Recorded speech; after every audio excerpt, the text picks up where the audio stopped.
Hand writing skills को improve करने के लिए सबसे पहला काम बार बार लिखना, बार बार मशक करना। तो मशक करके फिर आगे आप चेक करवाएंगे। चेक करवाने के साथ साथ आपको ये गाइडलाइन प्रोवाइड की जाएगी कि आपने वर्ड स्ट्रक्चर किस तरह बनाया है, आपने अल्फाज किस तरह लिखे हैं, आपने हरूफ किस तरह बनाए हैं।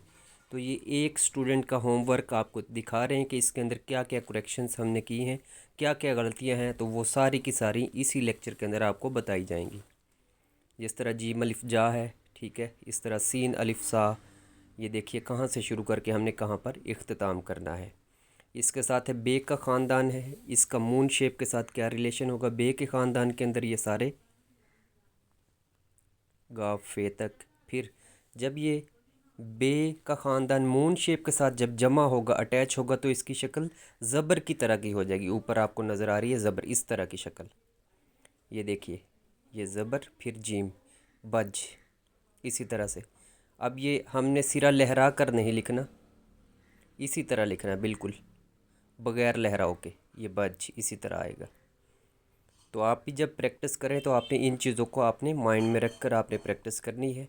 इंशाल्लाह हैंड राइटिंग इम्प्रूव होगी। अब बे जब बड़ी ए के साथ मिलेगा तो ये ऊपर वाला सिरा बड़ा हो जाएगा। यहाँ पर इसकी जो शेप है बे की, वो खड़े ज़बर की तरह हो जाएगी, खड़ी ज़बर की तरह। ये देखिए, ज़ेर और खड़ी ज़बर। अब कराटे जिस तरह हमने लिखना, अगर इस तरह लिखेंगे तो ये गलत होगा क्योंकि हमने टे बनाया ही नहीं है। इसी तरह ये देखिए, बार बार लिखने से आपकी प्रैक्टिस, मशक करेंगे बार बार, इंशाल्लाह लिखाई इम्प्रूव होगी। आगे ये देखिए, होमवर्क के अंदर ये कुछ मिस्टेक्स थी जो हाईलाइट करके आपको बताई जा रही हैं। यहाँ पर ये देखिए, इसी तरह से आपने बार बार लिखना है।